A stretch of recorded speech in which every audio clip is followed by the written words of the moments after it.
Είναι μια επιτέλεια αλφαδιά, καταστροφή απόλυτη. Ζήσαμε ακριβώς το όνειρο του Hollywood που ζει ο Πρωθυπουργός χρόνια τώρα. Έχουμε ανθρώπους οι οποίοι πνιγήκανε όπως η γιαγιά μου από την ίδια λάσπη την οποία ζυμώνανε για να μας ταΐσουνε.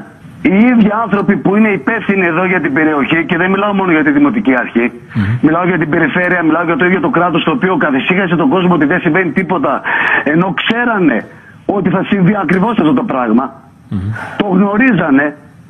Τοπικοί ρεμπεσκέδες παίζουν πάνω σε θύματα και καταστροφές και ζωές ανθρώπων. Τοπικοί υποτιθέμενοι άρχοντες που μας πουλάνε Ελλάδα για Έλληνες δεν βοηθήσανε πουθενά και ποτέ. Κοιτάξτε μόνο το δικό τους το κεφάλι.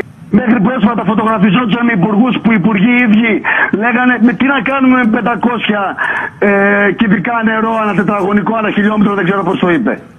Αυτούς έχουμε. Αυτοί μας αξίζουνε. Ναι. Αυτοί είμαστε. Μην νομίζετε ότι θα αλλάξει κάτι σε αυτόν τον τόπο. Και είστε υπόλογοι κι εσείς αυτό. Δεν με ενδιαφέρει αν θα πείτε ότι μου δίνετε βήμα. Δεν με νοιάζει. Το βήμα το δίνετε γιατί υπάρχει απόλυτη καταστροφή. Είστε υπόλογοι. Κανάλια. Δείχνετε στον κόσμο, από ό,τι μαθαίνω, ότι πάνε όλα καλά. Βγήκε Κεραμέως και είπε ότι όλα λειτουργούν στην εντέλεια. 3 μέρες μέσα μαθαίναμε τα παιδιά μας να πίνουν 3 γουλιές νερό και να το γυρνάνε στο στόμα. Εσείς φταίτε. Εσείς τους καλύπτετε. Δεν φταίει κανένας άλλος. Σε κάθε καταστροφή κάνετε αυτό το πράγμα. Καλύπτετε τα καθάρματα. Καλύπτετε.